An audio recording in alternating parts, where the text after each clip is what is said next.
Memorial team here, is it?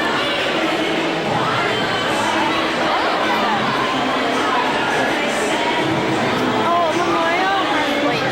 Oh, okay, that's right. Yeah. There's some more graves, weren't there? That's what it's called.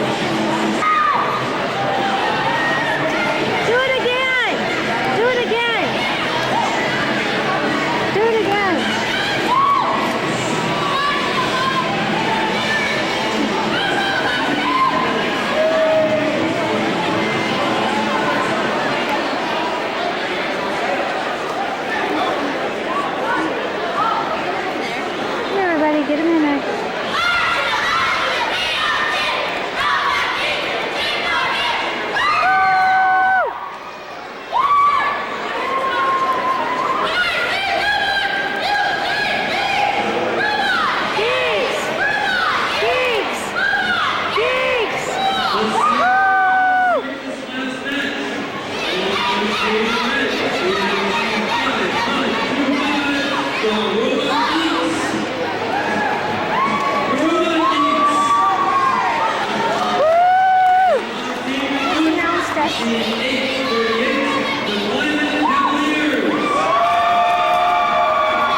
2 rounds so far, and our first round, the first match, we got 145 points, and then the second time we only got 90, but we got 145 points the first time because we got fine agreement.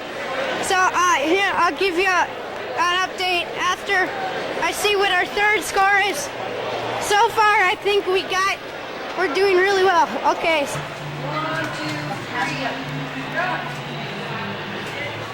Oh, it says night vision or something. Grant.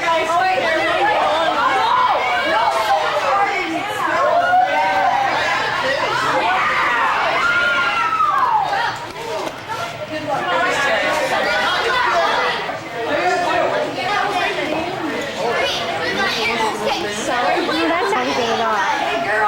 Night shot. He's recording this. Yeah.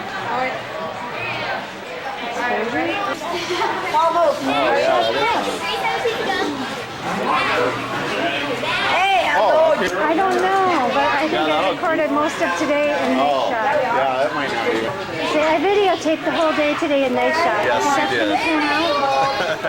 That's going to turn out great. It's gonna be great. See, he said that was gonna be great. Hi, everybody. Now that I can see everybody. We're opening. Here we go. Stop, dude. Stop. Great for doing it. Hi, girls. Girls, go. Okay, ready? Hi, girls. Ready? Ready, guys? Hey, Russ, sorry, I didn't know it was on Night Shot Plus. The kids were just interviewed by the Ames Times. Can I get one?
A couple of them using those arms like that. They look like they work pretty well. I think they do.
can gather the bike and the insulation and break it over the house.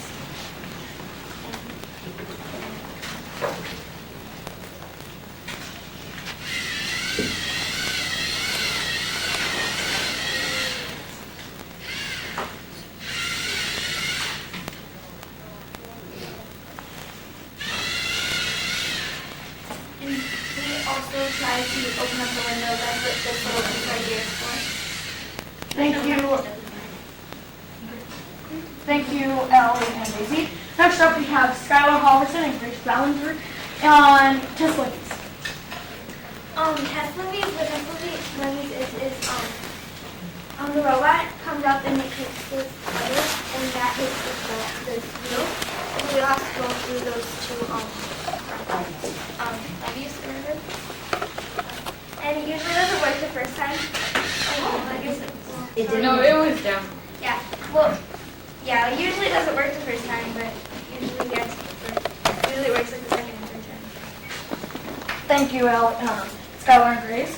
Next up, we have Megan SWETS and Jocelyn Kimball on City Wildlife and Beat the Clock. And me and Paul Johnson both worked on 2 different devices to help us out. Paul Johnson used the device for the treads for the bottom, so it would go easily over the iceberg. And I invented the outrigger, the little device that helps support it. So, And Jocelyn and I made the platform, and it changed many times in the making. It started out just an uneven bump, then we straightened it out and we added walls. And we decided to combine the polar bear and snowmobile with get the people together and do the ears.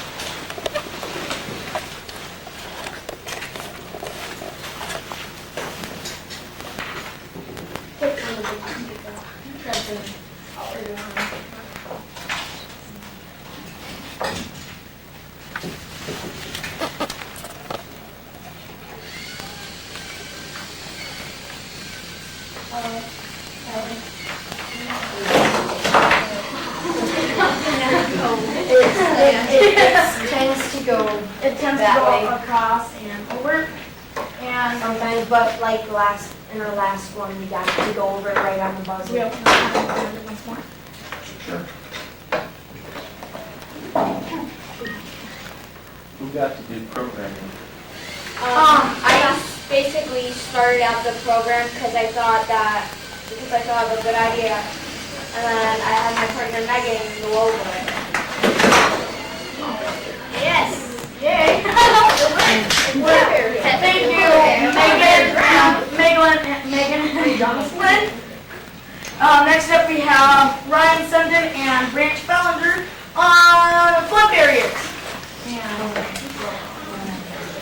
Okay, what barriers were we going to do?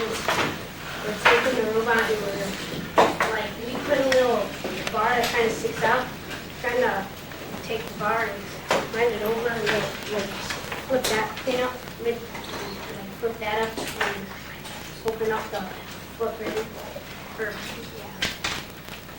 Sometimes it doesn't always work, sometimes it goes on course, but most of the time it does work. I'll say 95%. Yeah. 95.6. Yeah, somewhere, but I don't know why. I think we lost the program, but I don't think it ever got finished. Well, it was finished at one time, but what happens is it'll turn, and then it'll come like over here, or it goes over there. I don't quite remember. And so who did the program for this mission? We have Ryan and Branch.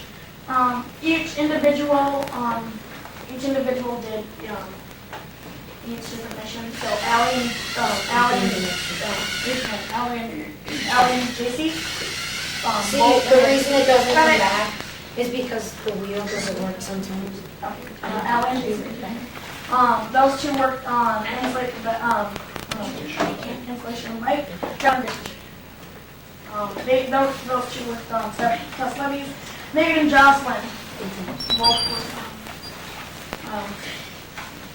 were the cloud lab, what area, and then Ryan there.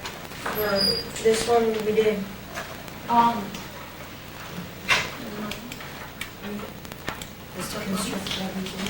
And then another one that Ryan Branch did was construct levies. And Oh, we'll just do scientists. I forgot the construct level. But we can also do scientists. Scientist is Branch. We can do Oh, yeah. Oh, okay. The sign, what we're trying to do here is we're trying to get this guy into the beam and, yeah, into there. And most of the time it works.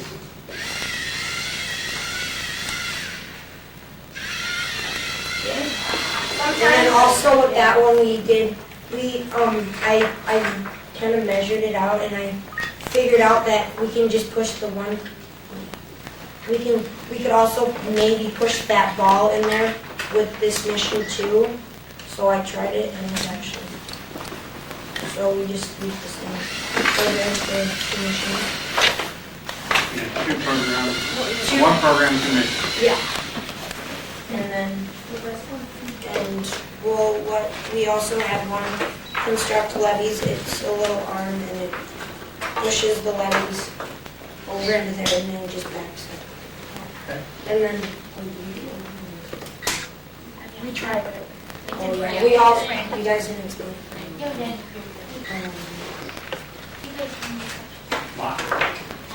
We have about 2 minutes left.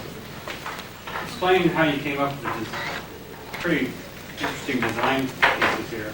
How did you come up with the design that you did to solve the problems that you're faced with?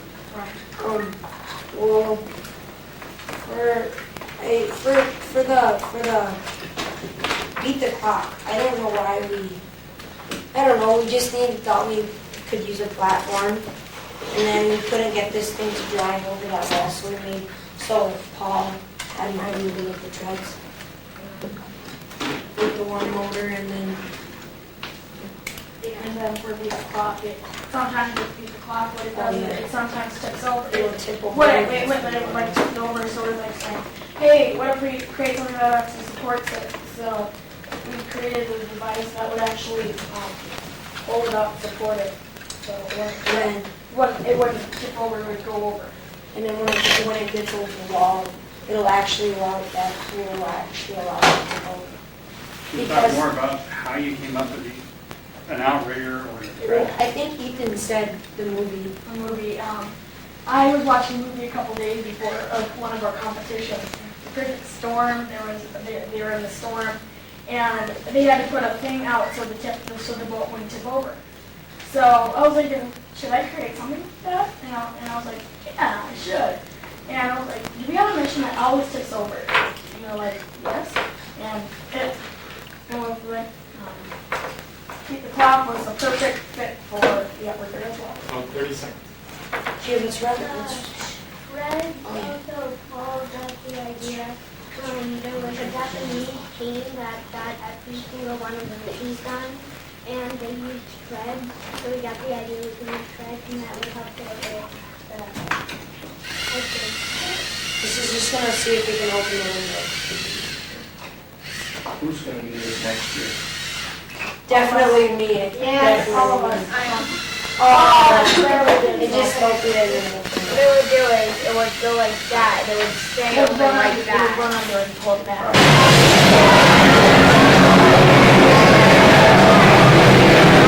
I wonder how they do it. So what's that called? So galaxies? They're pretty cool, huh? So, this is our other outreach activity to get everyone excited and learn about engineering and have some fun for the ceremonies. So this thing I'm standing on is called, who knows what this is called? And you can tell me fast and don't sound. Don't look down. If it's easier, when you focus on the inward movement, is this what's around you. Alright? Great. So go ahead and lean back a little bit just to slow down and stop. There you go. and turn this way. You know, it's on his wish list, right? And then we'll have to go back this way again.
Section in Sioux Falls, roundabouts. That's why the Southeast chapter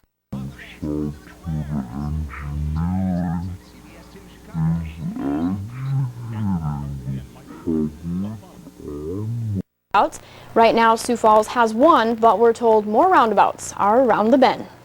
There's a misconception out there on roundabouts. People are a little nervous about them at first, and so we're trying to bring a little awareness to them, teach them how to maneuver through a roundabout. Hanisch says the city of Sioux Falls plans to build one this year on 69th and Southeastern. Today in Sioux Falls, people who suffer from a digestive disorder got a chance